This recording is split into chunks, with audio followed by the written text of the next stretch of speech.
أعزائي المشاهدين، أهلا بيكم في حلقة جديدة من ريمونتادا.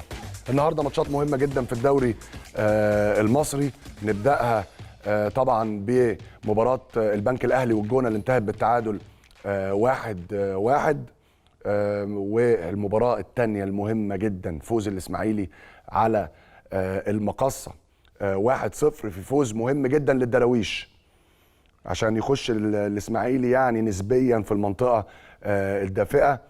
ألف مبروك لجمهور الإسماعيلي، يستحقوا الانتصارات المتتالية. كل أولاد نادي الإسماعيلي وكل جمهور الإسماعيلي وكل إسماعيلية تستحق الانتصارات المتتالية، لأنهم ياما صبروا على فريقهم، وياما دعموا فريقهم، وياما وقفوا ورا فريقهم في الأوقات الصعبة قبل الانتصارات. يستحقوا الفرحة، والحقيقة الجميع داخل النادي الإسماعيلي يستحق الفرحة، لكنهم أكيد عارفين إن العودة للانتصارات هي مجرد البداية لعودة الإسماعيلي لمكانته الطبيعية. ألف مبروك لجمهور الإسماعيلي. والمباراة الثالثة اللي انتهت حالا، فوز الزمالك على بيراميدز 3-0 في سكور تقيل جدا ما بين اول الدوري وتاني الدوري.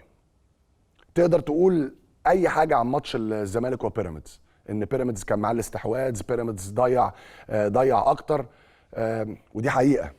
ولكن الزمالك كان عنده جيم بلان محترم، وقلت لكم ان الزمالك عنده مدرب كبير عارف هو بيعمل ايه بالظبط، وهشرح لحضراتكم تكتيكيا بعد قليل ازاي فيريرا قدر ان هو يعالج المشاكل اللي كانت عنده في بدايه المباراه. المباراه بدات بهدف مبكر جدا من ضربه جزاء لزيزو بعد تألق امام عاشور في اختراق دفاع بيراميدز وحصوله على ضربه جزاء، وكوره ما يعملهاش الا لعيب كبير. وتاني بقول ان امام عاشور لعيب كبير ايا كان بيلعب فين، بيلعب على الدايره، بيلعب ناحيه الشمال، بيلعب ناحيه اليمين، بيلعب باك رايت. واحد من اللعيبه اللي الواحد بيفرح ان هو شايف لعيب كويس وعنده شخصيه وبينضج. وحط تحت كلمه بينضج دي مليون خط، لان الجميع توقع لامام عاشور في بدايه مشواره مع الزمالك ان هو هيضيع، وان هو طاير، وان هو فاكر نفسه ان هو اكبر من المكان واكبر من الفريق. ولكن قدر بذكائه وبمساعده الناس الكبار اللي جوه نادي الزمالك ومساعده زملائه الكبار والمدرب القدير فيريرا ان هو يرجع للتراك الصح. الكرة دي كرة ما يعملهاش الا لعيب كبير، راجل داخل دريبلر، داخل بيغير اتجاهاته، بيحط علي جبر في ظهره وبياخد ضربة جزاء عشان يسددها زيزو على شمال الشناوي. وبعد دقيقتين بس كان الزمالك متقدم 1-0. والحقيقة بعد الهدف ده لمدة 25 دقيقة بيراميدز عملوا 25 دقيقة اقدر اقول ان فريق اوروبي بيلعب على الملاعب المصرية بكل المقاييس. ايجاد حلول شخصية، لعيبة بيعملوا لمسات فنية جوه الملعب تحت ضغط، وده مش سهل وهم مغلوبين. ولولا القائم الايسر لعواد، ولولا تألق عواد في صده لكرة وليد الكارتي من داخل ال6 ياردة اللي هي بقول ان هي سيف اوف ذا سيزون، يعني صدة الموسم عملها عواد، الزمالك قدر من الهجمة الوحيدة التالية ان هو، او الهجمة الوحيدة اللي بعديها، ان هو يحرز الهدف الثاني. امام عاشور مرة تانية في وسط الزحمة بيلاقي نيمار، اللي انا بقول لكم ان الزمالك لقى كنز في نيمار. مش عايز اكبره قوي عشان دماغه يعني ما تكبرش، ولكن الكرة اللي عملها سيد نيمار في التوقيت ده، ان هو دي الكرة اللي بقول لكم عليها، امام عاشور انه لقى نيمار ضرب الاوفسايد، ان هو يرقص حسين السيد كده، وبعد كده يلاقي الجزيري بتاعت لعيب كبير، مش لعيب صغير اللي يعمل الكرة دي. سيد نيمار مش لعيب صغير ابدا. وتاني بقول لكم مرة واثنين وثلاثة، الناشئين وولاد الزمالك عندهم شخصية الزمالك، مش محتاجين ان هم يكتسبوها. من اول يوم الولد ده لعب، وحسام عبد المجيد مع التطور اللي حصل له، وسيف فاروق جعفر، ويوسف اسامه نبيه، وكل الولاد الصغيره مش عايز انسى حد، عندهم الدي ان ايه بتاع الزمالك. مفيش خوف، اللي يخاف يروح، اللي يخاف ما يستحقش انه يلعب في نادي كبير زي الزمالك والاهلي. هو ده اللي اللعيبه الصغيره بتتربى عليه، عشان يعملها بالعرض الجزيري. وبقول لكم لو اي راس حربه تاني كان حطها بيمينه كانت اتعملت بلوك من الديفنس، لا يمكن تخش جون. لكن ذكاء الجزيري ان هو فتح جسمه بشماله عشان خاطر يلاقي نص سنتي يلعب الكره بيه على يمين الشناوي عشان يحرز الهدف الثاني وهدف التعزيز للزمالك. اللي بعدها فيريرا قدر زي ما هوري حضراتكم بعد شويه ان هو يقفل على كل مفاتيح لعب بيراميدز، وقدر فيريرا انه يدي اوامره للاعيبه الزمالك ان هم يقتلوا الريتم بتاع الماتش. قتلوا الريتم بتاع الماتش عشان يخرج الشوط الاولاني 2-0. الزمالك اتعرض في نهايه الشوط الاول لمطب مش سهل، مطب صعب جدا. خروج الونش في كوره، يعني طبعا عبد الله السعيد بدون قصد حاول ان هو يعني يعمل دبل كيك في ال6 ياردة. الونش بكل فدائيه بيخش بدماغه عشان ياخد خبطه في وشه ويحاول ان هو يكمل، ولكن خرج بين الشوطين. ده مطب صعب على اي فريق، صعب على اي فريق، خاصه ان محمود علاء بعيد عن الملعب. والاختيار ما كانش سهل بالنسبه لفريرا، ولكن بالنسبه لمدرب مخضرم زيه كان القرار سهل جدا. خد قرار ان هو يدفع برؤى في وسط الملعب وان هو يرجع عبد الغني جنب حسام عبد المجيد. وهنا في بدايه الشوط الثاني ديفنس الزمالك اتهز في اول ربع ساعه، وبان فرق ان الونش، وبان جدا ان الونش هو الليدر بتاع خط الدفاع وهو اللي مفوق حسام عبد المجيد. في بدايه الشوط الثاني حسام عبد المجيد بيخسر كورتين كانوا ممكن ان هم يتسببوا في هدفين، لكن فيريرا تدخل مره ثانيه. وكان الزمالك عنده مشكله كبيره جدا ان دايما احمد توفيق كان فاضي، دايما احمد توفيق كان عنده وقت على الكوره. عشان كده لغايه لما فيريرا بذكائه الكبير وقرايته للملعب ينزل اسلام جابر يميل ناحيه احمد توفيق عشان يقتل الحته دي تماما. وبعد كده بينزل شيكابالا، الساحر شيكابالا اللي بيحرز الهدف الثالث في الشناوي، هدف ماركة شيكابالا لا يمكن اي لعيب في مصر تاني يقدر ان هو يحرزه. بكل ثقه بيعدي وبيحط الكره في المقص تريد مارك زي ما حضراتكم شايفين من بعيد من حوالي 25 ياردة. شيكابالا لعيب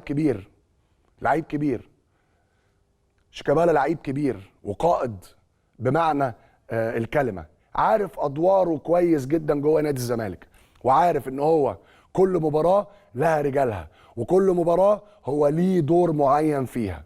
في مباراه الاهلي منزلش ولا ثانيه، ما كانش زعلان بعد المباراه، كان بيحتفل مع زمايله، وعارف دوره الحقيقي جوه نادي الزمالك. النهارده بينزل 10 دقائق 12 دقيقه، عارف دوره الدفاعي ودوره الهجومي، وعارف ان هو لازم ان هو ليه دور كبير جدا ان هو يقود الفريق من جوه الملعب. لكن كل ده من غير فنيات لا يحسب. عمر ما الجمهور هيحبك عشان انت لعيب راجل بس، مهم ان انت تبقى راجل، لكن مهم ان انت تبقى لعيب كويس.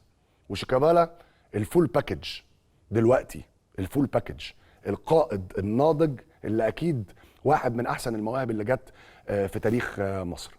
عشان تنتهي المباراه 3-0 في سكور تقيل على بيراميدز، اللي انا بقول ان هم فرقه محترمه، ورغم هزيمه مباراه اليوم اللي انا بقول ان بيراميدز فريق اوروبي بيلعب على الاراضي المصريه، فريق اوروبي بيلعب على الاراضي المصريه. النهارده مع كل الضغط، ورغم ان هم استقبلوا هدف في الدقائق الاولى، ورغم ان هم استقبلوا الهدف الثاني، الا عن ان بيراميدز عندهم هويه وعندهم لعيبه كبار في الملعب في كل المراكز، عندهم لعيبه كبار.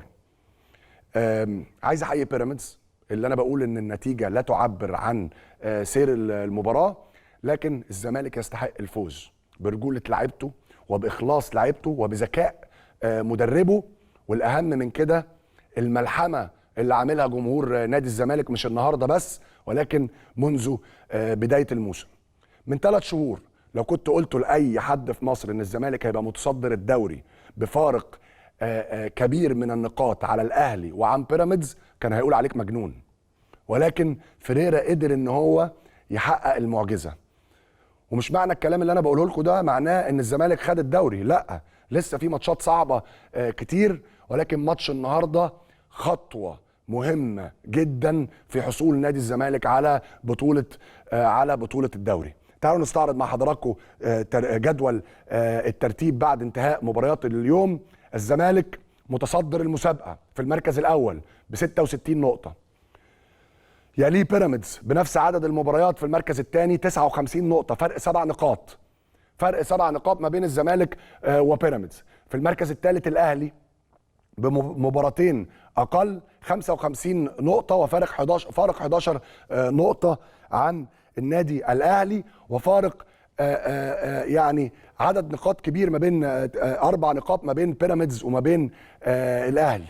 ثم بعد كده طلائع الجيش في المركز الرابع، وعايزين نحيي طلائع الجيش والكابتن طارق العشري. فيوتشر في المركز الخامس 42 نقطه وعنده مباراه اقل. سموحه في المركز السادس، البنك الاهلي في المركز السابع، فاركو الثامن، سيراميكا كليوباترا في المركز التاسع. الاتحاد السكندري 33 نقطه في المركز العاشر. المصري البورسعيدي في المركز ال11 32 نقطة. الإسماعيلي بعد فوزه النهارده بيخش في منطقة الأمان بعض الشيء 32 نقطة. إمبي في خطر 31 نقطة في المركز ال13. غزل المحلة في المركز ال14 30 نقطة. الجونة 27 نقطة. إيسترن كومباني، وشابوه لعلاء عبد العال اللي قدر ان هو يغير مسار فريق إيسترن كومباني في الدور الثاني بذكائه في قيادة الفريق وفي الانتدابات اللي وقع معاها في بدايه من الدور الثاني. المقاولين العرب في خطر 25 نقطه في المركز قبل الاخير. واخيرا مصر المقاصه في المركز الاخير 15 نقطه. بيقولوا دايما ان اللي بيصنع الفارق في المباريات الكبيره هو الاهتمام بالتفاصيل الصغيره.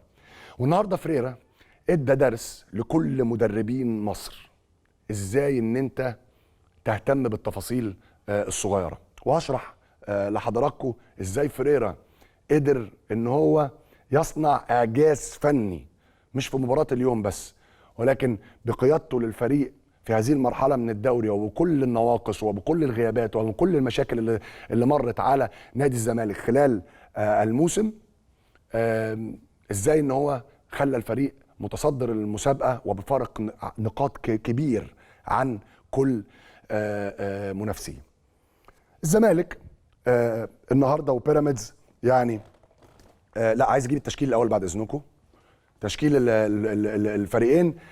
الزمالك النهارده بدأ المباراه بعواد في حراسه المرمى، الونش ناحيه اليمين بالاربعه 5-1 خلينا نقول بالشكل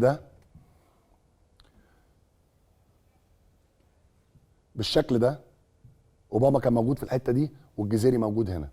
ما تقدرش تقول يعني رقم معين للشكل اللي هم بداوا بيه، لكن بدا الزمالك بعواد، المسلوسي، الونش، حسام عبد المجيد البطل، واحد من الابطال اللي اتطوروا بشكل لا يصدق داخل نادي الزمالك. اللي يشوف حسام عبد المجيد في اول مشاركه ليه ويشوفه في المباراه اليوم والمباريات الاخيره يعرف بكل سهوله يفهم ان فيريرا مدرب كبير، المدرب اللي بيعرف يعالج مشاكل لعيبته وعارف ان هي دي القماشه اللي معاه ولازم يشتغل بيها ويطورها. هو ده المدرب اللي احنا عايزينه في مصر، المدرب اللي يجي يفيد ويطور اللعيبه ويطور الجهاز اللي حواليه ويعلمهم ويديهم دروس طول ما هو قاعد من الكلام في الكوره وبره الكوره. حسام عبد المجيد وفتوح باك ليفت، عبد الغني نمره 6، على يمينه زيزو وعلى شماله امام عاشور، واوباما ناحيه الشمال بس مايل لعمق الملعب عشان يقفل عمق الملعب وبكل ذكاء يمنع بيراميدز من ان هم بشكل يعني بقدر المستطاع. طبعا قدروا في وقت من الاوقات ان هم يعملوها لان هم بيعملوها كويس جدا، منعهم من ان هم يلعبوا الكوره في عمق الملعب ما بين الخطوط. وده اللي انا قلته لحضراتكم امبارح في يعني الكلام اللي انا كنت بقوله لكم عن المباراه، ان لو الزمالك نجح في غلق ما بين الخطوط وغلق عمق الملعب هيسبب مشاكل كتيره جدا لبيراميدز رغم جودتهم والطريقه اللي هم بيلعبوا بيها بيمرروا بيها الكره ما بين الخطوط. وزيزو موجود على يمين عبد الغني. نيمار وينج باك بعد 16 دقيقه الطريقه هتقلب. والجزيري اللي قام بدور كبير جدا ان هو يوجه الهجمه، ان هو يخلي دايما ان الكره بتطلع على علي جبر علشان يجبر الزمالك بيراميدز ان هم يبداوا الهجمه من ناحيه احمد توفيق، اقل اللاعبين فنيا في تمرير الكره لو عنده وقت. وهنا ذكاء المدرب. بيراميدز بدا المباراه طبعا 4-3-3 اللي بيلعب بيها، او 4-1-4-1.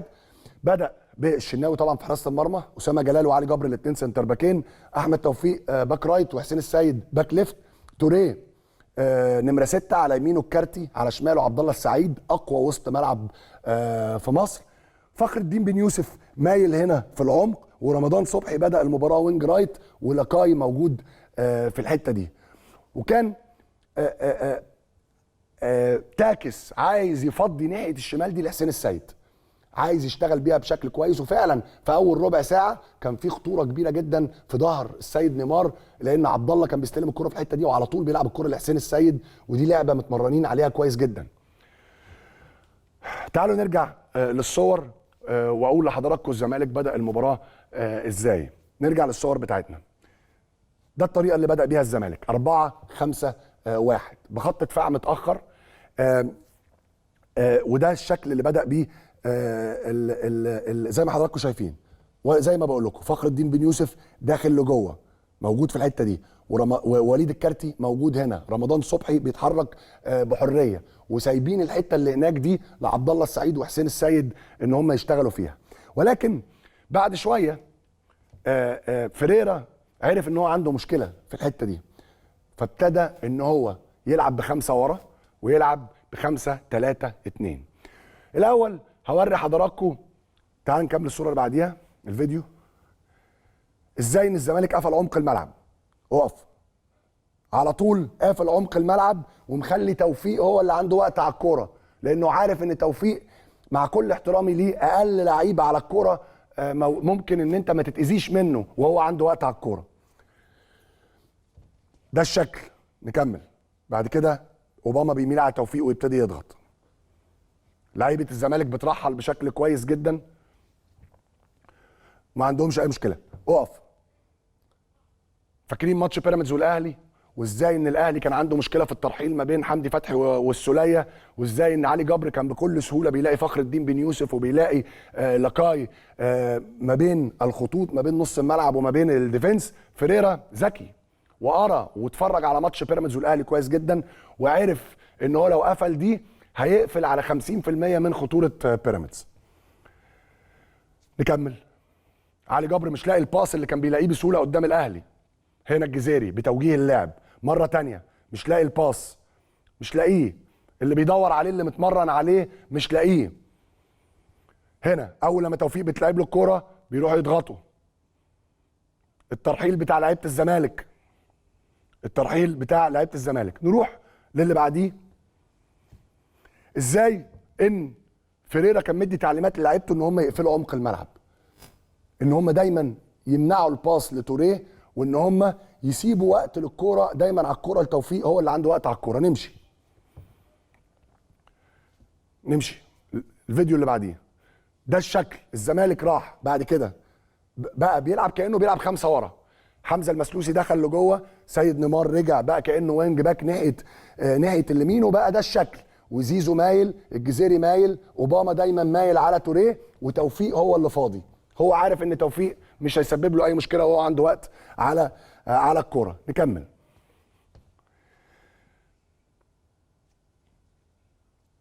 بصوا ازاي المدرب ممكن على قد ما يقدر ان هو يحاول ان هو يشل الفريق اللي قدامه حتى لو عندهم لعيبه كويسه. تاني، فرقه الزمالك كلها مايله كده زي ما انتم شايفين. عبد الله بينزل يستلم ما عندوش مشكله.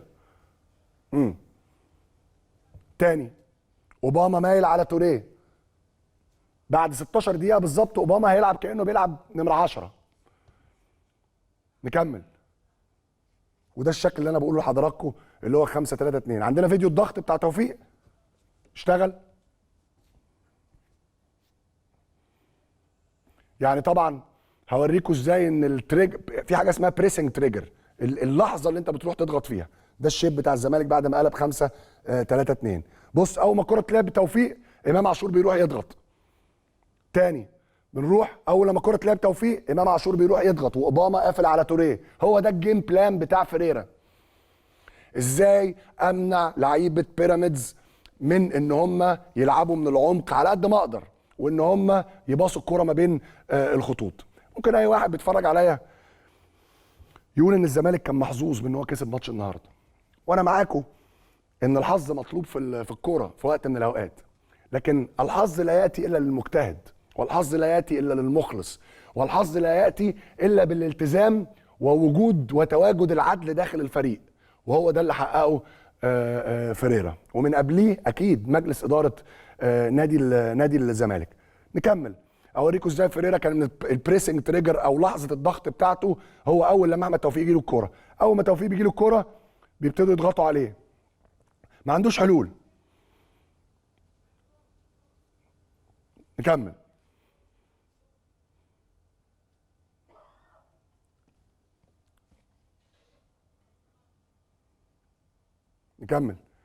توفيق بعد كده في الشوط الثاني، في بدايه الشوط الثاني كان عنده وقت كبير جدا على الكوره في الثلث الاخير. شايفين توفيق على طول فاضي ازاي؟ ودي مشكله واجهت الزمالك، في بدايه الشوط الثاني، ان دايما توفيق كان عنده وقت على الكوره، لكن بص لما المدرب يبقى مصحصح وما بيتفرجش على الماتش زي المشاهد، ولا زي الجمهور اللي قاعد بيتفرج، مدرب قاري الملعب هو والمساعدين بتوعه بشكل كويس، هيعمل تغييره فريرا بتاعت معلم.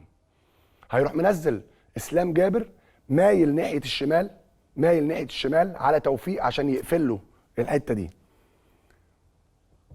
تاني توفيق عنده وقت كبير على الكوره، كان الاول كان امام بينزل عليه، لكن توفيق كان بيتحرك كويس جدا في الحته دي. نكمل. اقف هنا لما اسلام جابر نزل قفل له الحته دي.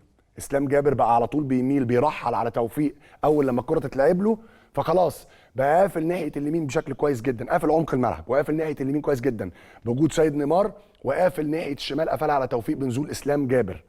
تغييره اسلام جابر تغييره معلم. مره تانية بقول لكم وانا بحاول اوضح لحضراتكم ازاي ان المدرب من على الخطوط ممكن يلعب دور كبير في ان هو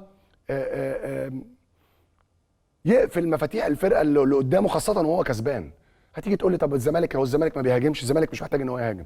الزمالك هو كسبان 2-0، كله اللي يهمه ان هو يقفل على مفاتيح تاكس وعلى مفاتيح بيراميدز ويلعب على الكاونتر اتاك. الزمالك على فكره كان ممكن يجيب اجوان اكتر، يعني كره فتوح كان ممكن يجيبها، كان ممكن يجيب اجوان اكتر. نكمل.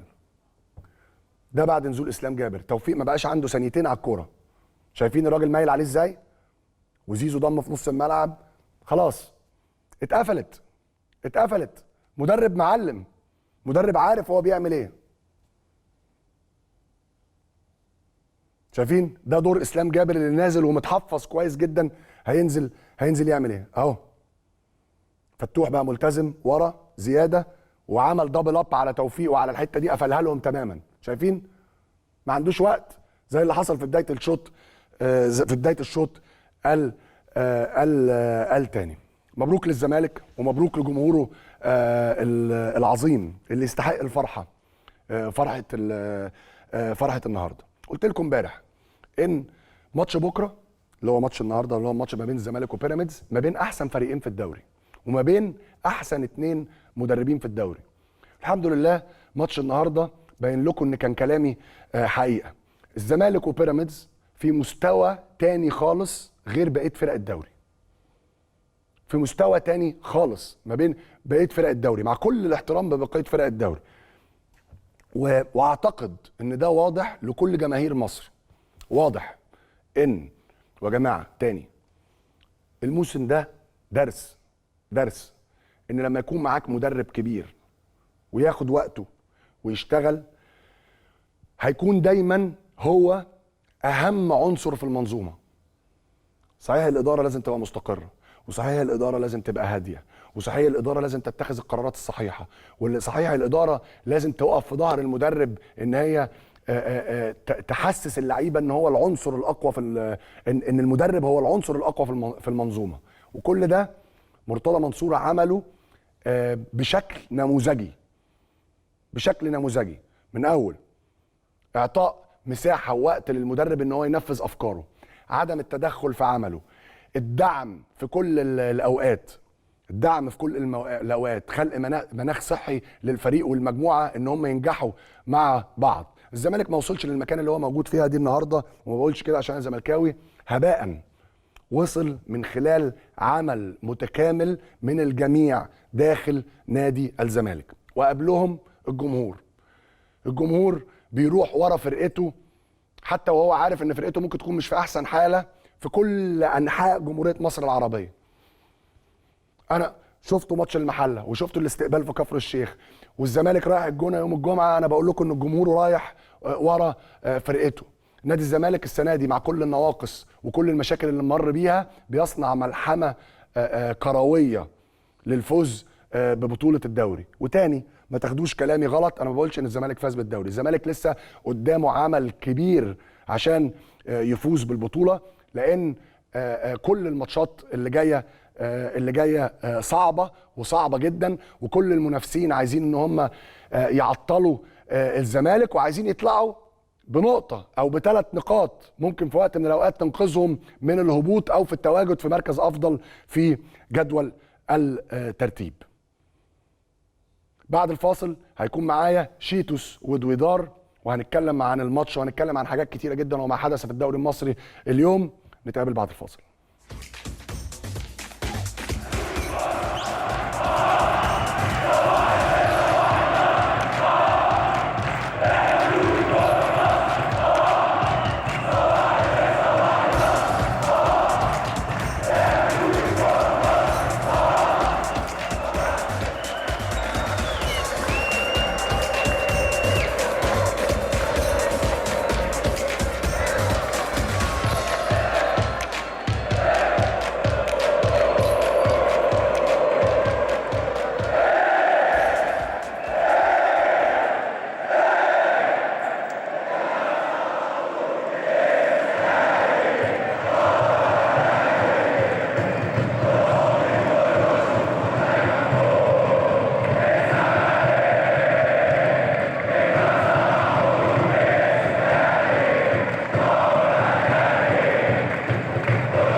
اهلا بحضراتكم مره ثانيه في الريمونتادا، وانضم لي شيتوس ودويدار للحديث عن مباريات الدوري النهارده. اللي عايز افكر حضراتكم ان في المباراه الاولى البنك الاهلي بيتعادل مع الجونه 1-1، والاسماعيلي بيفوز فوز مهم جدا على المقصه في ملعب الاسماعيليه 1-0، والزمالك بيفوز فوز كبير على بيراميدز 3-0. شيتوس مساء الخير. ايه الاخبار؟ عامل ايه؟ عامل ايه؟ مبروك. الله يبارك فيك يا شيتوس. دودار مساء الفل. ازيك يا علاء، اخبارك ايه؟ الحمد لله. مبروك. الجميل في شيتوس ان هو روحه رياضيه بجد والله. هو جاي ساكت وحزين زيه زي الجمهور، يعني هو زعلان طبعا حزين. بس تحس انه في عزا. لا بص، لا هقول لك على حاجه. طبعا انا شايل هم قبل ما اجي الاستوديو والله ان انا هقعد وسطكم. بس هو في الاخر يا ميدو انا عايز اقول حاجه بكلمه حق. يعني الزمالك السنه دي مقدم حاجه فنيه واداريه ومستوى فعلا يليق ان هو يبقى منافس قوي جدا، ويليق ان هو يعني يحصد البطوله للامانه. يعني المستويات الفنيه اللي مقدمها، انت يمكن اتكلمت في الانترو بتاعك وقلت ان فيريرا عمل انجاز فني ومعجزه فنيه، دي حقيقه فعلا.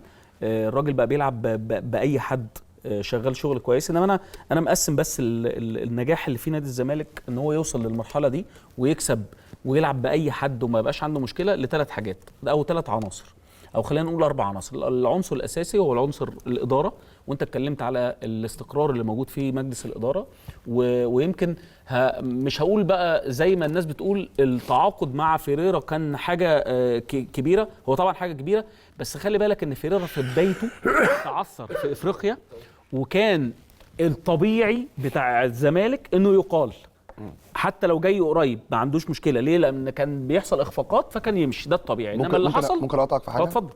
واقول لك على سر ان اول مره اقوله. اتفضل. تمام. اول لما فيريرا مسك وتعثر زي ما انت بتقول، تمام، في افريقيا لو تفتكر في بدايه مشواره يعني بالظبط. امير مرتضى راح لفيريرا، الكلام ده انا عارفه يعني. تمام. امير مرتضى قاله لي بنفسه يعني. تمام. امير مرتضى راح لفيريرا قال له يا كوتش جرب اللي انت عايزه واعمل اللي انت عايزه، احنا مش عايزين منك حاجه السنه دي. تمام. عارف فيريرا رد عليه قال له ايه ولا لا؟ قال له ايه؟ قال له انا هاخد الدوري. تمام. قال له انا هلعب ان انا اخد الدوري، انا ما ينفعش شخصيتي، ما ينفعش ان انا ابقى موجود في مكان صح. ان انا بحضر للسنه الجايه. ولو انتوا فاكرين ان انتوا جبتوني، ودي حقيقه، ده حديث دار ما بين امير مرتضى وما بين فيريرا، هما الاثنين قاعدين لوحدهم. لو انتوا فاكرين ان انتوا جبتوني عشان انا احضر للسنه الجايه، انا مش الراجل المناسب ليكم.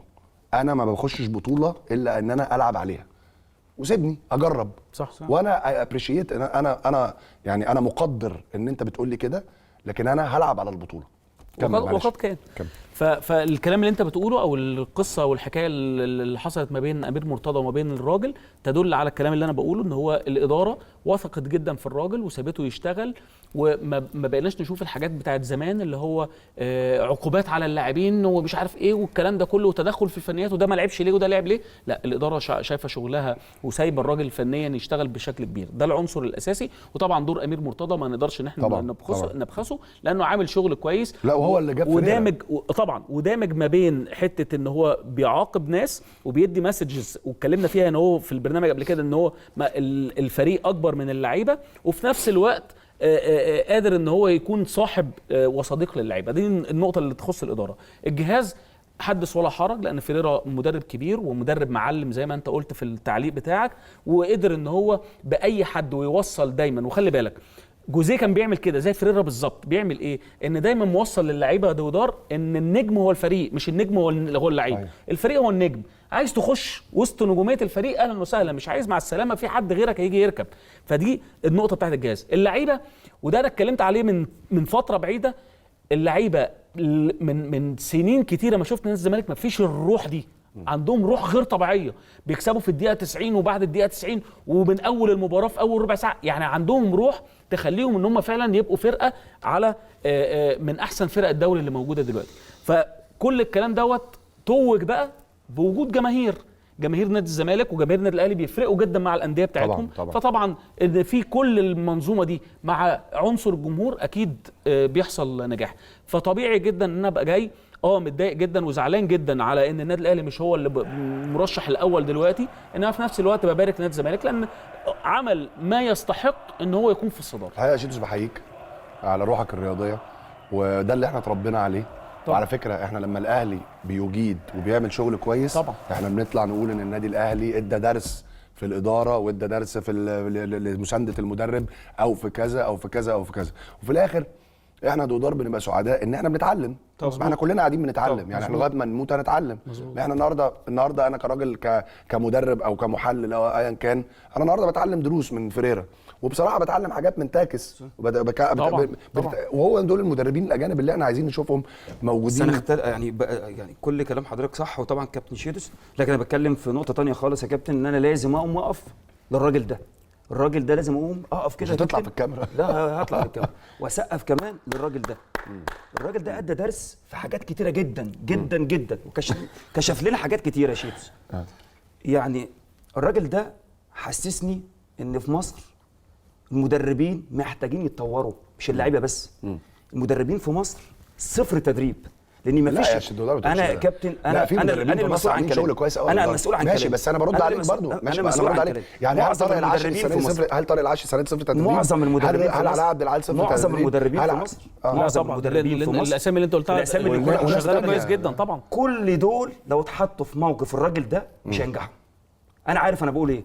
كل انا دول معاك انا اتمرنت مع 90% من المدربين اللي في فرق ما بين بيديهم درس وفي فرق ما بين ان هم صفر. الراجل ده يا كابتن، الراجل طارق العاشري كان بيروح يتعلم من جوزيه عادي. ايه المشكله؟ كل دول يا كابتن مع احترامي لكل المدربين اللي في مصر، كلهم هم كويسين في مصر، لكن لما بيتحطوا تحت المواقف الصعبه بيطلعوا مبررات ناحيه بدنيه. اصل اللعيبه الناحيه البدنيه بتاعتها واقعه، اصل اللعيب مش فتره الاعداد ما عملش ماتشات وديه. الراجل ده فيريرا كويس في مصر. لا ليه الراجل ده؟ لا سيبنا اكمل كلامي عشان خاطر. لا بس اصل انت الكلام اللي انت بتقوله انا هاخده منك وارد عليك. تمام صح؟ طبعا. هل في مدرب النهارده مثلا واحد زي حسام حسن، تمام، في سنه 2010 او 2009 او 2010 مسك نادي الزمالك، كانت 13 على الدوري، تمام، وقدر ان هو يفنش الموسم الثاني على الدوري، تمام، والموسم اللي بعديه نافس بقوه على الدوري، تمام. ما هو ده موقف صعب، وما كانش فيه جنيه في النادي وما كانش فيه لعيبه. فانت في مدربين لما بتحط في مواقف صعبه، انا بديك مثل اللي انا فاكره يعني. تمام. بس طول التاريخ بيقول ان المدربين المصريين بيتحطوا في مواقف صعبه وبينجحوا طبعا. صحيح هم لازم يتعلموا من فريرا، انا ما بتكلمش المواقف كتيره جدا لفريرا، كتيره جدا. اولها يا كابتن ان اول ما هو جه تعثر. جينا هنا في الاستوديو وحضرتك اتكلمت وانا اتكلمت ان الراجل ده لازم نصبر عليه والحساب بتاعه الموسم اللي جاي. صحيح. عشان ما مشيناش ورا الموجه وقلنا ان المدرب ده فاشل، لان انا اتمرنت معاه، انا شيتوس اتمرنت معاه، ولما كنت موجود هنا قلت ان الراجل ده هيعمل حاجه لنادي الزمالك. ازاي؟ الراجل ده لما بيتحط في المواقف بيبان ان هو راجل مخضرم، راجل عنده من الخبرات اللي يقدر يعدي الموقف ده. لما جه شوف كميه اللعيبه اللي كانت موجوده بتلعب اساسي في نادي الزمالك وما كانتش بتلعب، النهارده محمود عليها احتياطي لحسام عبد المجيد. فكل ده مواقف بتبين الناحيه البدنيه اقوى فريق واقف على رجليه في الدوري العام هو نادي الزمالك النهارده في كل المواقف اللعب. فبالتالي الراجل ده عمل طبعا أنا درس جامد جدا للمدربين المصريين. واتكلمنا انا معاك كده تمام ان هو اكيد درس. لكن معظم المدربين اللي انا اتمرنت معاهم يا كابتن لما بيتحطوا في المواقف بيطلعوا مبررات. الراجل ده في ماتش الاهلي لما نزل عمل تغييره، طلع بعد الماتش يا شيتوس قال ايه؟ قال انا غلطان. فده بيدينا درس النهارده ما بين الشوطين يا شيتوس. عارف ان الحكم ده يوناني والمدرب يوناني، راح صايع كوره. انا حاسس ان الراجل ده متربي في بلاد دكرور، متربي في امبابه، صايع كوره. هم البرتغاليين على فكره بس انا رحت البرتغال اكتر من مره. البرتغال على فكره كلهم ولاد شارع. يعني خلي بالك كل الناس اللي لعبت كوره في البرتغال كلهم عاملين زينا، كلهم جايين من حواري. انا شفت في البرتغال حواري ومدقات ويعني الثقافه شبهنا، الثقافه بتاعتهم شبهنا، عشان كده هم فاهميننا كويس قوي يعني. بس الراجل ده عنده 76 سنه يا شيتوس، وراجل على الخط يملك 35 سنه مدرب، عنده كميه حماس وروح بيديها للعيبه. لا ومركز كابتن مواقف، لو جيت عديت لك المواقف انا كاتب 10 مواقف، كل ما الماتش يحصل فاول او يحصل حد يتصاب قال مجمع اللعيبه بيشرح لهم. الراجل مركز. لك انت تخيل يا كابتن ان مستر فريرا في امبارح في الماتش وانا اتكلمت الاعداد يجيب الدقيقه 61 قال لك انا لو كسبان في القرار احنا مش هنطلع غير باثنين 3 لعيبه عشان نقفل الناحيه الدفاعيه، لان هو سايب الاستحواذ لنادي بيراميدز وعارف ان هو بيدافع كويس جدا وعامل زون وبيلعب على الهجمه المرتده. فبالتالي انا شايف ان مستر فريرا، وعايزين نتكلم في اثناء الحلقه على مجلس الاداره وعلى دور كل لاعب، لكن مستر فريرا هو صفقه الموسم لنادي الزمالك. طيب عايز اقول يعني خبرين مهمين جدا لجمهور الزمالك. الخبر الاول ان المستشار مرتضى منصور اعلن عن قبل المباراه ان في حاله الفوز ان في مكافاه 70,000 جنيه لكل لاعب، وصرفها بالفعل بعد المباراه للاعبين. وده طبعا جزء تحفيزي مهم جدا من الاداره، انه دايما بيدعم الفريق. الحاجه الثانيه اللي اتصلنا بطبيب نادي الزمالك الدكتور محمد اسامه، اللي طمنا على حاله الونش ان هو الحمد لله كويس، وان الونش كان عايز يكمل المباراه، ولكن فيريرا ومشاركه الراي مع الدكتور محمد اسامه قرروا بعدم المخاطره بيه خوفا من ان يكون في نزيف داخلي، وانا بحييهم على القرار ده. وعلى فكره ده قرار اقرته الفيفا، ان اي حد ياخد خبطه في دماغه الافضل ان هو يخرج طالما ان في شك ان هو ممكن يبقى في نزيف داخلي. واللي حصل النهارده برضو درس من الدكتور محمد اسامه ومن فيريرا، ان حتى رغم اهميه الونش، ان الونش مهم جدا للفريق، وان خروجه يعني دروب للفريق بشكل كبير جدا، الا ان حياه اللاعبين وصحه اللاعبين اهم من اي مباراه، واهم من نتيجه اي مباراه. تعالوا نطلع فاصل، وبعد الفاصل هنتكلم تكتيكلي وهنتكلم تاكتكس مع شيتو سودودار عن مباراه الاسماعيلي والمقصه، وعن مباراه البنك الاهلي والجونه، واكيد عن مباراه الزمالك وبيراميدز.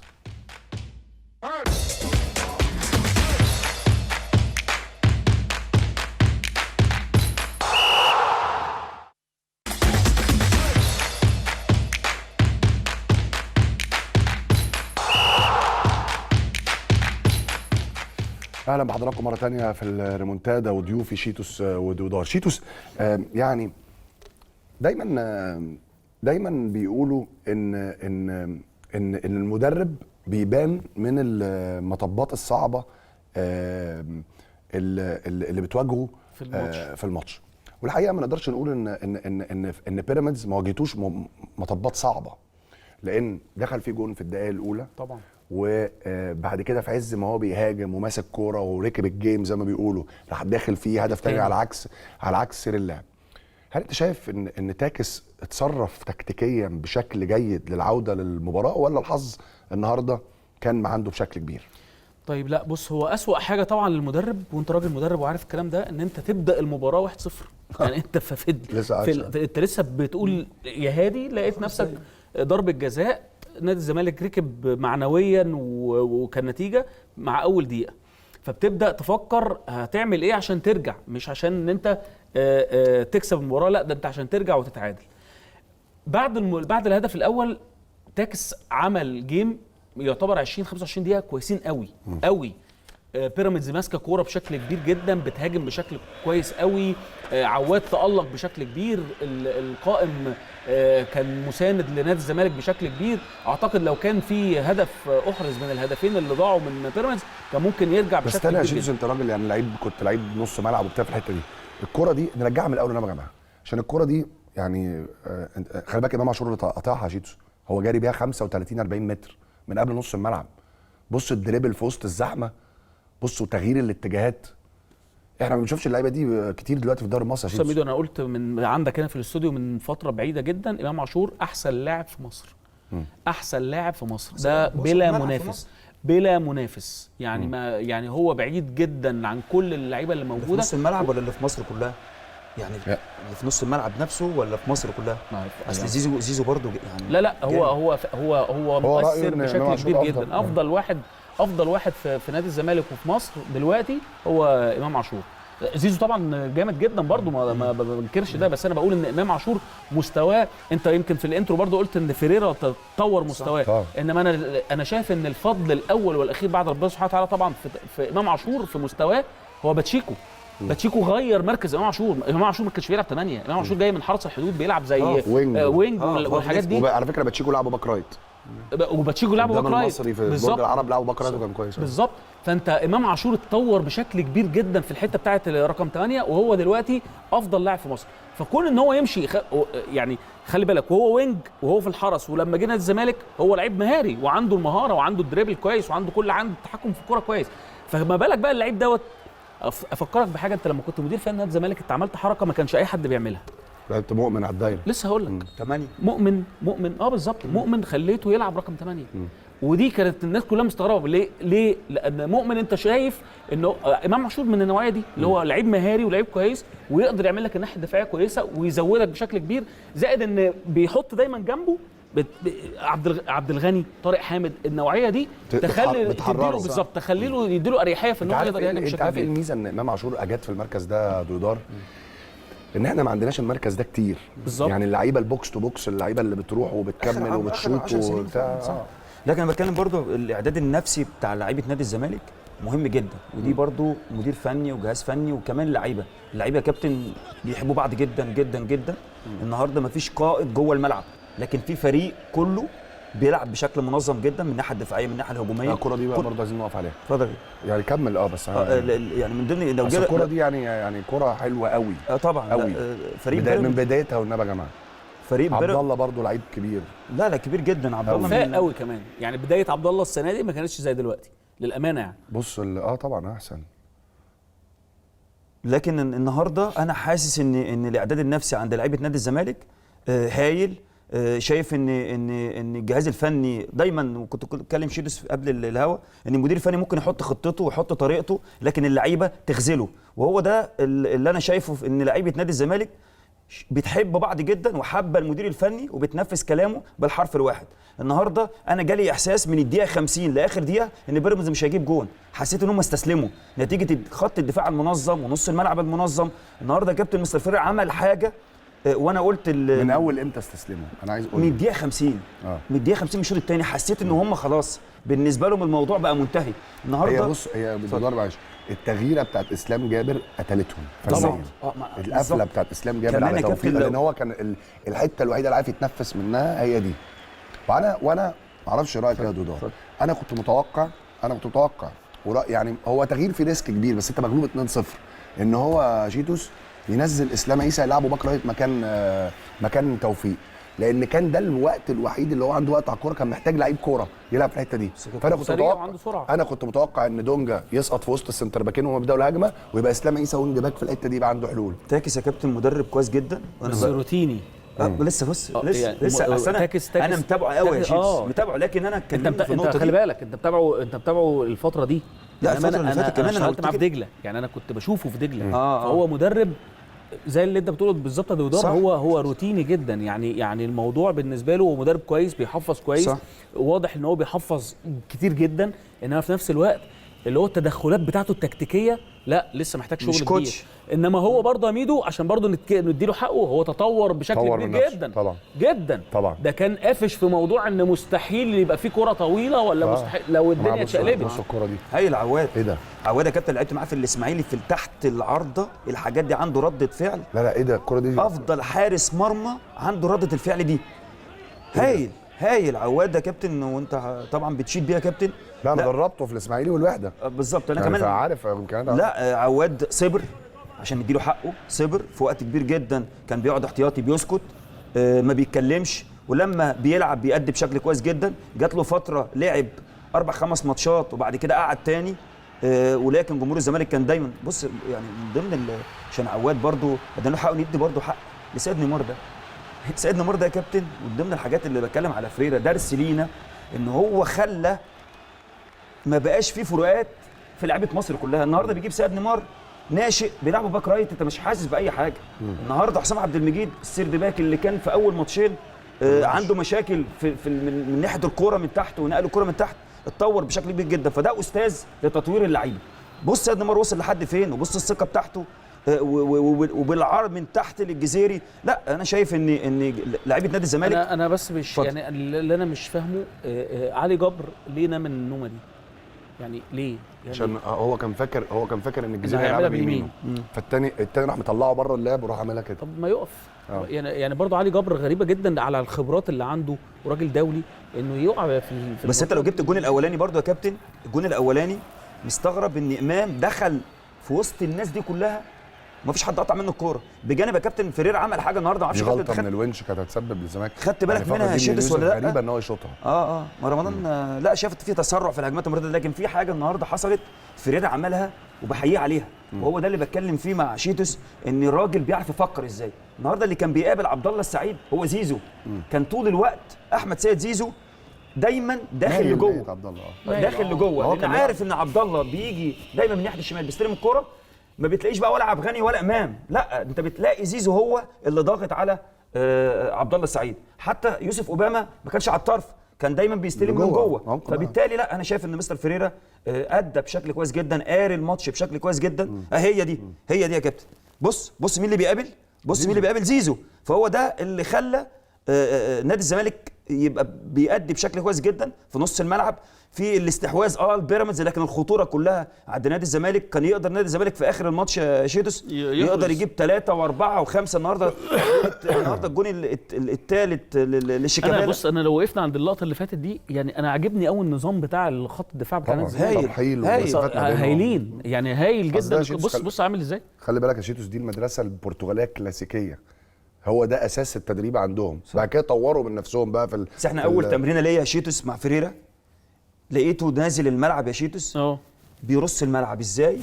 انت الرسمه بتاعت الملعب، ده خط الدفاع اخره هنا، نص الملعب اخره هنا، المهاجمين اخره هنا، لدرجه ان انا كنت سيرد باك طالع لقدام قوي. فاجي اقول له يا كوتش في ايه، انا طالع لقدام. قال لي لا، دايما الديفنس ونص الملعب والمهاجمين دايما يكونوا قريبين من بعض. ليه؟ عشان الفرقه الثانيه ما تعرفش تخترق. بص، هو في الميزه يا شيتوس ان خط الدفاع في تواصل ما بينهم، صح، يعني في كوميونيكيشن، في هم يعني. بص انا ارجع الكوره دي من الاول، هتلاقي ان عبد الغني وهو بيرحل اول حاجه عملها هيروح باصص على هشام عبد المجيد عشان يعرف. بص هو بيرحل، بص لا مش دي ماشي. الكره كملوها، دي الكره اللي كان بيتكلم عليها دودار ان زيزو هو اللي بيقابل عبد الله السعيد واتقطعت. لكن بص الكره اللي بعديها الترحيل والمسافه ما بين الاربعه لعيبه، وازاي ان هو في تواصل ما بينهم طبعا. بص عبد الغني هيبص على هشام عبد المجيد. بص كام اشتغل شايف شفت البصه اللي هما الاثنين كمان، هما الاثنين بيبصوا. وهو ده يا جماعه شكل الديفنس المحترم بتاع فرقه كبيره. شيتوس عايز اكلمك على شيكابالا. والحقيقه كلنا عارفين شيكابالا من زمن، سواء على مستوى الزماله وعلى مستوى ان انا دربته يعني. انت في رايك التطور اللي حصل لشيكابالا على مستوى الشخصيه جه منين؟ يعني الراجل كان ممكن من 3-4 سنين الناس تقول ان خلاص دي اخر سنه ليه، او من سنتين. النهارده وانت بتتفرج على شيكابالا تقول لا، ممكن يلعب عادي سنتين عادي بالمستوى اللي موجود. يلعب. هقول لك على حاجه. اولا زي ما في جايزه بتاعه احسن لاعب صاعد واحسن لاعب ناشئ، انا فكرت بره وانا بتفرج على المباراه، ومش المباراه دي بس، شيكابالا بقى له فتره للامانه بيأدي بشكل كويس جدا، وعبد الله، ان ممكن نعمل جايزه ما فوق ال 35 ينافس عليها 3 لعيبه مهمين جدا، عبد الله السعيد وشيكابالا ووليد سليمان. الثلاثه ينافسوا عليها بشكل كبير، لانه الثلاثه مؤثرين جدا مع انديتهم وعاملين فرق وعاملين شكل للفريق. شيكابالا لما ابتدى يقتنع عميد وزود عليهم اوسه والله، رغم ان يعني مستواه السنه بس دي مر بظروف السنه دي صعبه، بس بطل والله.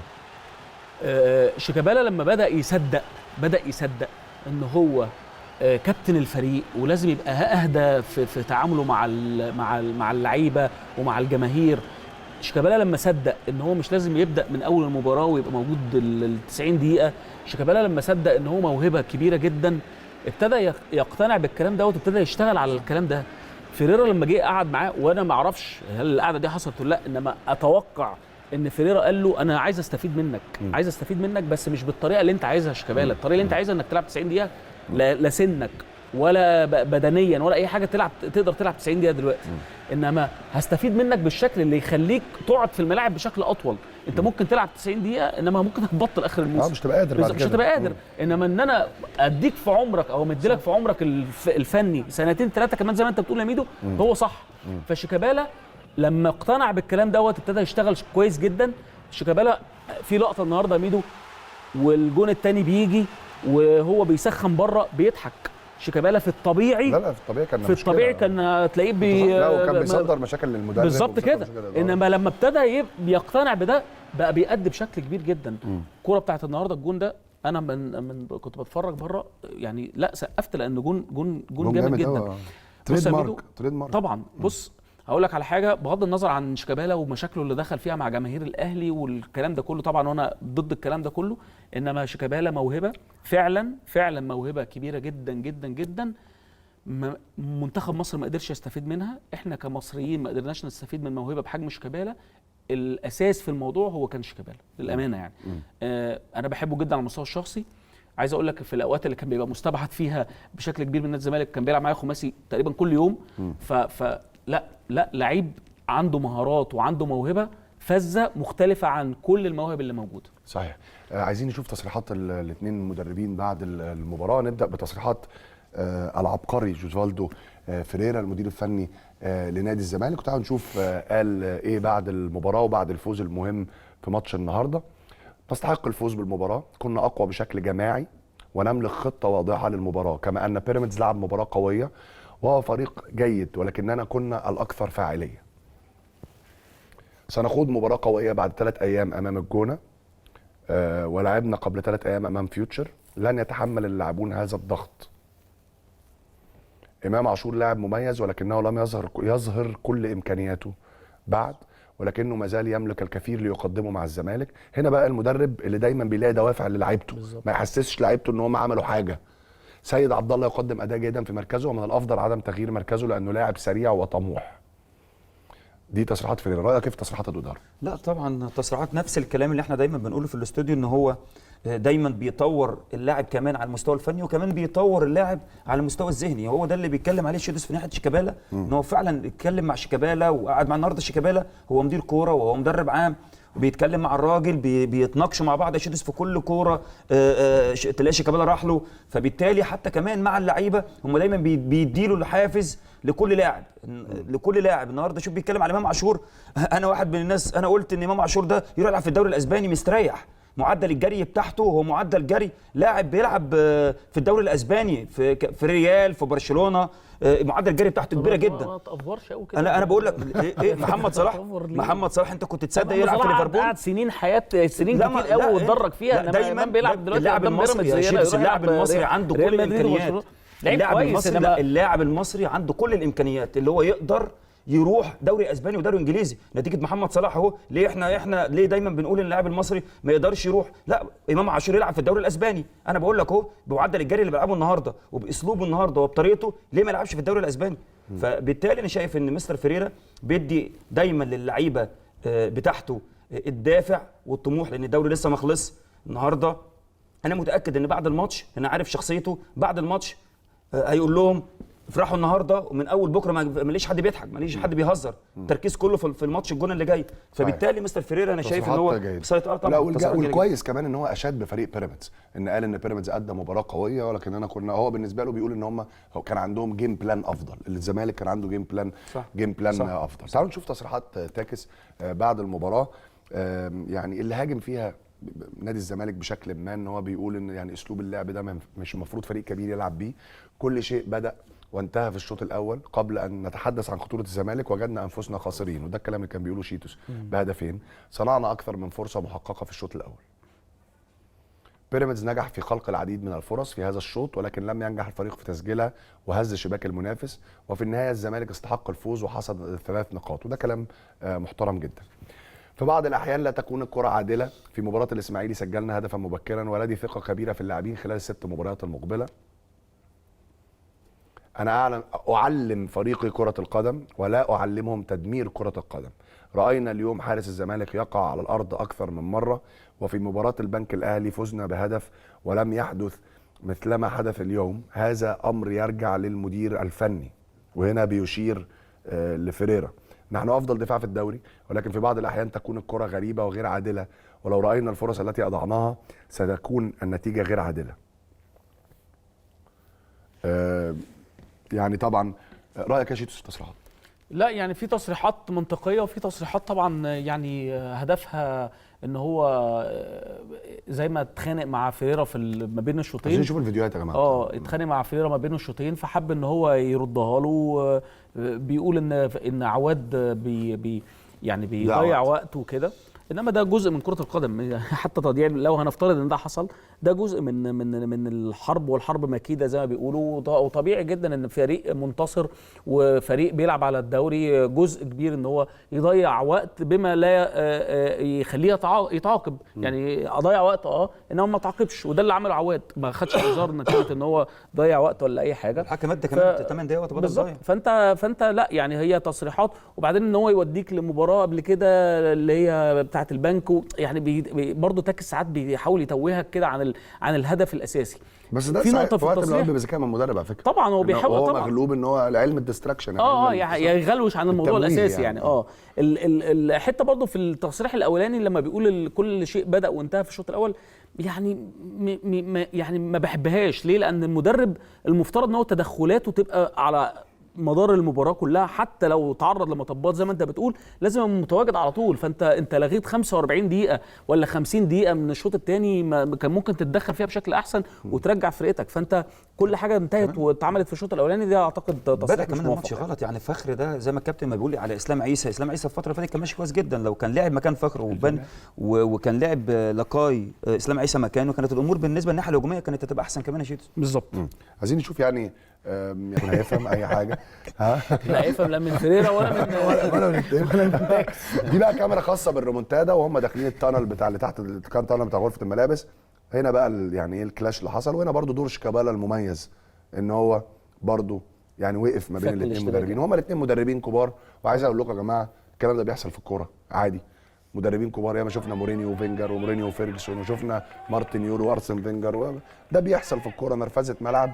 لكن الاكيد ان مفيش حد منهم تطاول على الاخر، لان اكيد ان هما الاثنين بيحترموا بعض بشكل كبير جدا. وعلاقه اداره الزمالك باداره بيراميدز علاقه جيده جدا. هنا طبعا فتح الله خايف من كابتن ايمن طاهر، ان ايمن طاهر ممكن يروح مناوله واحده. دي ما بتهزرش. وفيتو برضو طبعا فتح الله قام بدور هايل، ان هو يعني فتح الله طبعا راجل من الناس اللي مثلت نادي الزمالك سنوات طويله طبعا، وبيقوم بدور كبير جدا في الجهاز الفني مع بيراميدز. فالامور انتهت بهدوء، وهو ده اللي حصل في يعني في الكواليس والكاميرا الخاصه بتاعت الريمونتادا اللي كانت موجوده في استاد القاهره. تعالوا نطلع فاصل، وبعد الفاصل هنتكلم عن المباراتين اللي كانوا موجودين النهارده في الدوري، مباراه البنك الاهلي والجونه والاسماعيلي والمقصه.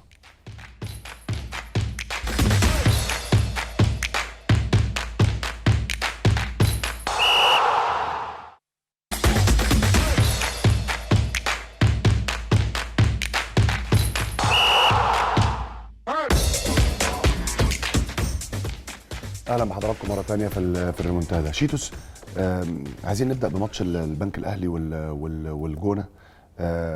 ويعني الجونه ظهروا النهارده بشكل افضل بكتير من المباريات الاخيره، ولكن سذاجه الدفاع في ضربه الجزاء كلفتهم يعني ممكن نقطتين غاليين جدا في المنافسه وصراع الهبوط. هو الامانه الجونه يعني وجهه نظري الشخصيه ان هو غلط غلطه لما غير رضا شحاته. يعني دي وجهه نظري. هو عمل عدم استقرار، مع ان رضا كان مستقر، مر بظروف صعبه، انما اخر مباراه ليه كان كسب سموحه. فيعني تغيير بدون مبرر، الفرقه كانت مستقره نوعا ما.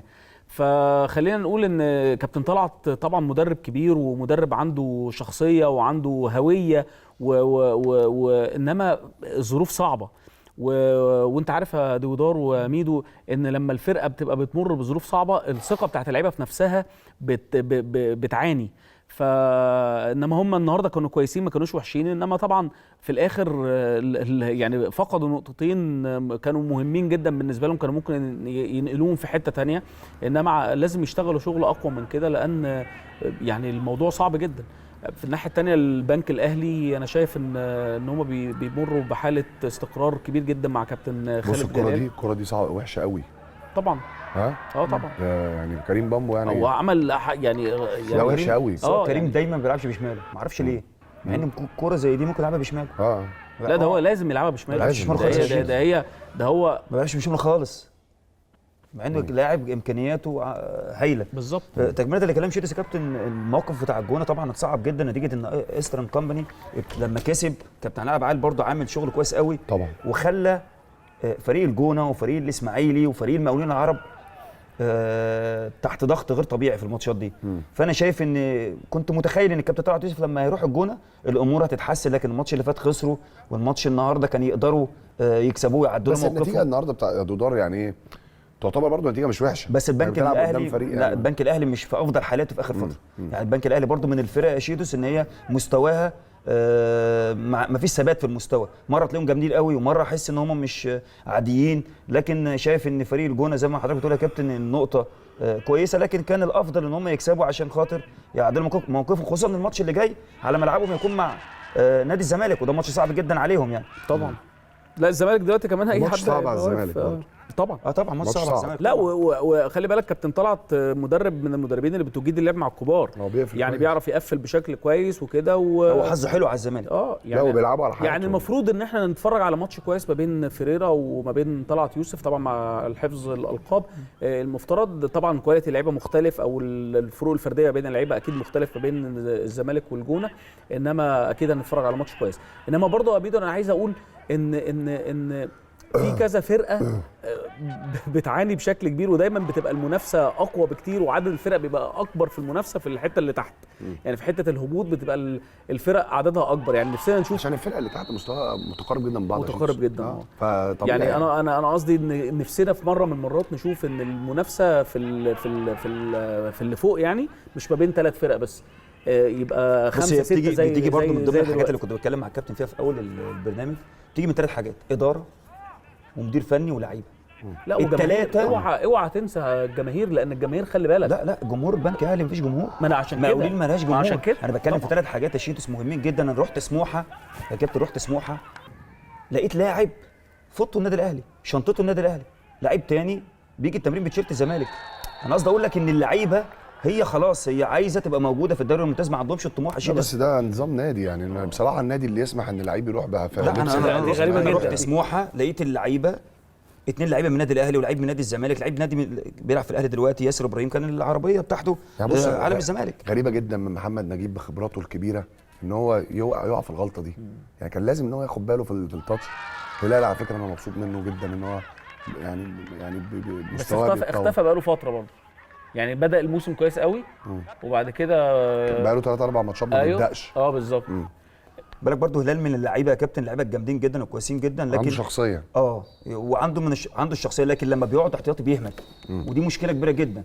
زي الموقف حسام حسن في النادي الاهلي لما قعد بيهمد، اللعيب اللي كويس اللي هو يمسك في الفرصه لما يجي ينزل وكمان يكمل في الماتشات بتاعته. طب شيتوس نروح لماتش الاسماعيلي، والنهارده فوز مهم جدا طبعا على المقصه، ويعني برضو زي ما بنتكلم على الجمهور واهميه الجمهور الاسماعيلي بصراحه صنع ملحمه عظيمه في في الموسم السنه دي. بص خليني اقول لك يا ميدو، انا النهارده وانا بتفرج على الماتش كده جات لي بعد الجون بتاع مدبولي ده في الجون الاول اللي جابه مدبولي اللي هو الجون الوحيد يعني، جات لي خاطره كده ان الاسماعيلي كان بيمر بظروف صعبه جدا لدرجه ان هو كان مهدد. يعني احنا كلنا كنا بنقول مش متخيلين هو كان مهدد من 3 اسابيع طبعا مش متخيلين شكل الدوري والاسماعيلي مش فيه، حتى بدانا نفكر في حاجات يعني انلوجيك مش منطقيه ان هي تتعمل. يقول لا نبدا نفكر نقول ايه، الحكام ممكن يبقوا مع الاسماعيلي، ممكن اتحاد الكره يطلع قرار ان مفيش هبوط، عمالين نفكر في اي حاجه تخلي الاسماعيلي ما ينفعش يبقى مش موجود في البطوله، فاهم قصدي؟ فكون ان الاسماعيلي يرجع بالشكل ده انا مبسوط جدا وفرحان جدا بعوده الاسماعيلي، فرحان جدا من حاجه يا ميدو ودي حاجه مهمه جدا. كابتن حمزه الجمل لو مش بيحب الاسماعيلي بجد ومش مخلص بجد الاسماعيليه، لما كان طلع من ماتشين 3 كده ان هو مشي وبعد كده دوروا على كام مدرب وبعد كده راحوا مرجعينه تاني، لو الراجل ده مش اسماعيلاوي اصيل ومش بيحب الفرقه قسما بالله ما يرجع، ما يرجعش. كرامته تقول لا لا لا مش راجع وخلاص انتوا مشيتوني ولا مش عارف، انما لا ده رجع وما بقاش يعني لغى موضوع اسمه خالص، وبقى الاهم عنده هو في الفريق، والاهم عنده ان الاسماعيلي يقعد ويستمر. فانا بحيي الراجل ده حمزه الجمل، وطبعا بيساعده حسني كمدير كوره، وباقي الجهاز طبعا كله حمص والناس كلها. فانا مبسوط جدا لعوده النادي الاسماعيلي، وحزين جدا على مصر المقاصه، لان مصر المقاصه ده من كام سنه من وجهه نظري طبعا ما عملش حاجه اصلا. من كام سنه كان بينافس على الدوري، كان موجود في دوري الابطال، كان لعب يعني اتعاقد معاك كمدير فني لو تفتكر يا ميدو، يعني عمل حاجات في الهيستوري بتاعه تتكتب. جول حلو قوي. عايز اتكلم برضه يا كابتن عبد الرحمن مجدي، اتكلمنا في الاستوديو هنا كذا مره على عبد الرحمن. عبد الرحمن لعيب كبير جدا جدا، وانا لعبت، هو لعب معايا في الاسماعيلي، وكنت انا متاكد ان هو ممكن يوصل لمرحله احسن من كده. وكمان مدبولي بمستواه الفتره الاخيره هو قوه النادي الاسماعيلي في الناحيه الهجوميه. فبالتالي شايف ان النادي الاسماعيلي، انا جيت هنا اتكلمت على حسني عبد ربه ان هو بيتعصب، وان ما ينفعش ان هو يتعصب، المفروض يبقى اهدى من كده في وقت مشكله نادي الزمالك، وطلع اعتذر، ودلوقتي هو شايف ان الجهاز الفني بقى اهدى وحسني بقى هادي بيقوم بدور هايل. يعني بس كان ممكن طبيعي في الاول يا دودار، اول مره يقعد على الدكه، طبعا منصب جديد عليه، لكن دلوقتي يعني ما شاء الله عليه. بس هو نفذ الكلام اللي احنا قلنا عليه يا كابتن، هو هدي خلاص، لان برضه اتناقشنا انا وهو وهدي خلاص. يعني بالنسبه لي، انا شايف لعيبه نادي الزمالك كلهم صغيره، فمحتاجه شيء من الهدوء شدس، وشيء من المدير الفني يديهم الثقه، وده اللي حصل. لكن برضه ما ننساش النادي الاسماعيلي عدى بموقف، لكن هو كسب المقص. الماتشات اللي جايه برضه صعبه لنادي الاسماعيلي، بس اطمن شويه، يعني الميزه ان هو اطمن يعني شويه طبعا، او مش موضوع تطمن، لعيبته على الاقل هتلعب بضغوط اقل، صح، وده هيخليهم التوتر هيبقى اقل صح هيخليهم ان هم يعني يبقوا في موقف يبقوا في موقف احسن كويس.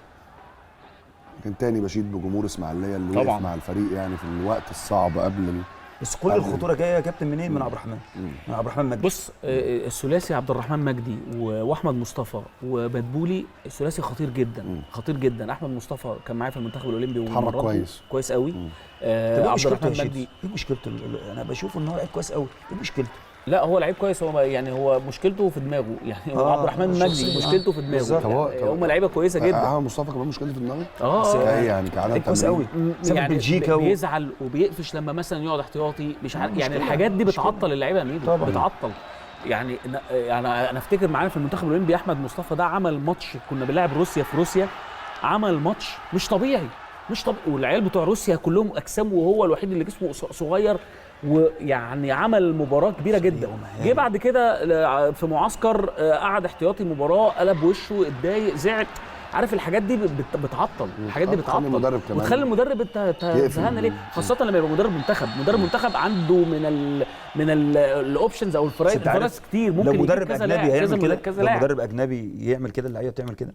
لو مدرب اجنبي اعتقد ان لو هي ليها عمل كده مدرب اجنبي المدرب، يعني هي ليها علاقه بشخصيه المدرب، او ليها علاقه بالسن، ان انت في السن الصغير ده بتبقى عايز ان انت لازم تبقى شارب مع اللعيب، لان انت برضو انت مدرب وفي نفس الوقت مربي، بالظبط. ممكن تديله درس عمره دلوقتي صح. يبقى احسن. وهو اتطور جدا، وعبد الرحمن اتطور جدا. انا مره كلموني من كام سنه كده، لقيت المدير الرياضي بتاع جنت بيكلمني، هو راجل صديقي يعني اسمه ميشيل واجي، كان هو المدير الرياضي برضو، وانا لا يعني هو من الناس يعني برضو اللي خدوني في جنت، وانا عارف ان عينيهم كويسه جدا جدا، لان هم اذكياء جدا في اختيار اللعيبه.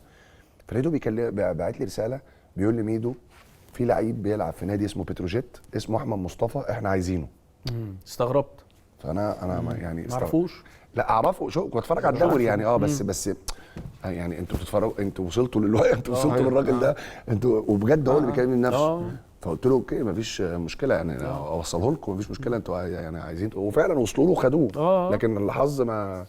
بس بص الناس دي يعني فعلا بيبقى نظرتهم مختلفه طبعا، وعندهم السكاوتنج تيم شغاله على، مش شغاله على الانديه الكبيره بس وبتاع، ممكن يشوف حاجه في لعيب صغير يحس ان هو ممكن تنجح معاه وان هو كذا. صح. لكن ما حلفوش التوفيق هناك، يعني ما قدرش يتاقلم مع اسلوب اللعب وكل حاجه. تعالوا نراجع ترتيب الجدول مره ثانيه بعد نهايه مباريات اليوم. الزمالك 66 نقطه في الصداره، بيراميدز في المركز الثاني 59 نقطه، الاهلي في المركز الثالث 55 نقطه طبعا، وعنده مباراتين اقل من الزمالك وبيراميدز. طلائع الجيش في المركز الرابع 44 نقطه، فيوتشر في المركز الخامس 42 نقطه، سموحه في المركز السادس 40 نقطه، البنك الاهلي في المركز السابع 38 نقطه، فاركو في المركز الثامن 35 نقطه، في المركز التاسع سيراميكا كليوباترا 33 نقطه.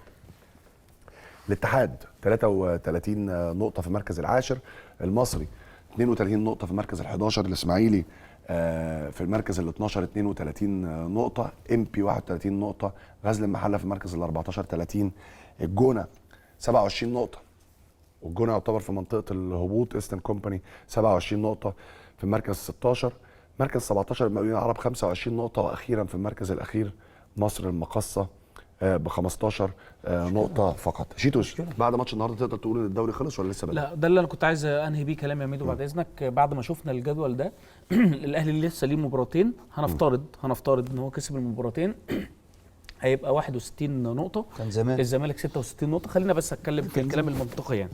66 نقطه، فرق 5 نقط، فاضل 6 مباريات، صح كده؟ 6 مباريات الباقيه. لا هو رقميا طبعا مش رقميا الموضوع مش بعيد.